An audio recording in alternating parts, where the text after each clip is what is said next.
East African history, the road to independence in East Africa, Tanganyika. The road to independence in East Africa, Tanganyika. On 9 December 1961, Tanganyika became the first East African state to achieve independence. It was steered to independence through the efforts of Mwalimu Julius Kambarage Nyerere and Tanganyika African National Union TONU. Role played by Tanganyika African National Union TONU. TONU was formed on 7 July 1954 in Dar es Salaam. It replaced Tanganyika African Association TAA. Dr. Julius Kambarage Nyerere assumed leadership of the party.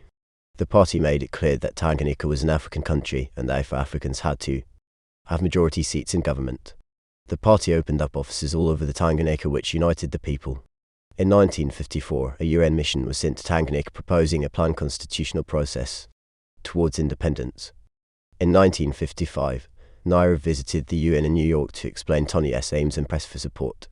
Nyerere and TONU received a lot of sympathy from the UN that was against colonialism in Africa. TONU successfully mobilized Tanganyikans for self-rule in the next 2 years. In 1958, TONU won a landslide victory in the Legislative Council elections largely due to its multiracial policy. The widespread use of Kiswahili as a national language also made it easy for the party to build a huge following. TONU defeated its only rival, the United Tanganyika Party UTP, that was formed in 1956 by some members of the LegCo. After suffering a heavy defeat, UTP was disbanded unconditionally, and this increased TONU's power and credibility. TONU planned the composition of a LegCo to speed up the independence of Tanganyika. In the August 1960 elections, TONU swept the polls, winning 70 out of 71 African seats. During the voting, TONU promised Tanganyikans self-rule, safeguarding their interests, and introduction of complete adult voting. East African history, the road to independence in East Africa, Tanganyika. On 1 May 1961, Tanganyika was granted internal self-rule under Dr. Julius Nyerere. Nyerere became the first prime minister, and therefore TONU provided the first leaders of Tanganyika. TONU Africanized the civil service and introduced special training scheme to accelerate a changeover. On 9 December 1961, the Tuko, Edinburgh, handed to full independence to Tanganyika under Nyerere. In 1963, Tanganyika became a one-party state under TONU.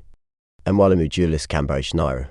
He was born in March 1922 at Pishoma near the eastern shores of Lake Victoria. He was born to Burito Nyerere, who was a Zanaki chief. He went to Musoma for his primary and Tabra School for his secondary education. In 1943, he joined Makara University College Kampala for a diploma in education. While at Makara, he formed the Makara Boys of Tanganyika, an association of all Tanzanians at Makara. In 1945, he returned to Tanganyika to start a teaching career at St. Mary's Tabora Catholic Mission School. In 1949, he went for further studies at the University of Edinburgh in Scotland and attained a master's degree in history, economics and philosophy. While in Britain, he met various Pan-Africanists like Kwame Nkrumah and Jomo Kenyatta, who encouraged him to liberate his people.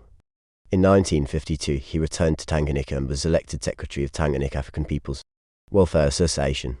He also became an active member of Tanganyika African Association TAA. In 1953, he was elected president of the Tanganyika African Association, which he reorganized to form an effective organ in national politics.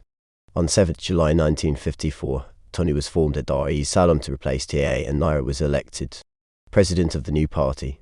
The party was broad in outlook, and Nyerere made it clear that TONU was opposed to tribalism and aimed at uniting all Tanganyikans for independence. Nyerere's non-racial tendencies soon endeared him to the governor, Sir Richard.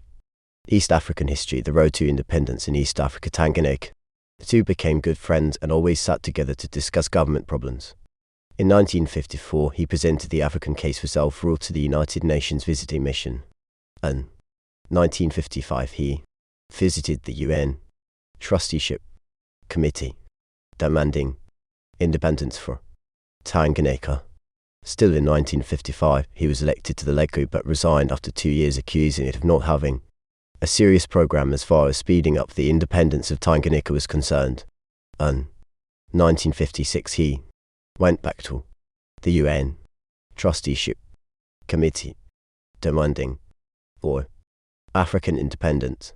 However, in 1957, his meetings became violent and were banned by the colonial government. In December 1957, he was elected president of the Lecco in order to defuse the conflicts that have risen between the government and TANU. In September 1958, he led TANU to sweeping victory in all the Lecco elections, defeating its major rival United Tanganyika Party UTP. In his rule, he encouraged unity, non-racial politics, spirit of freedom and hard work Uhuru Mokazi.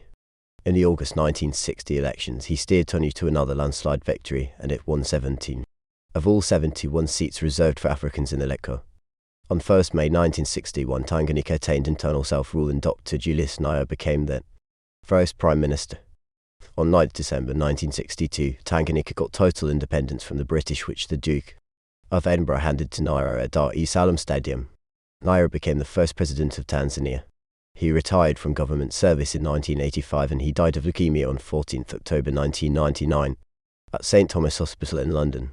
East African history: the road to independence in East Africa. Tanganyika lacked tribal and regional parties like it was the case in Uganda and Kenya, which also promoted unity.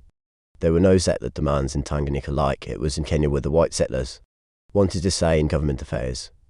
The close links that existed between UN and TANU also speeded up our independence campaigns. Nyerere was never imprisoned or his party banned like Kenyatta and UNC were banned from politics at one time. TANU lacked a strong rival and therefore it had a strong following from all the people of Tanganyika.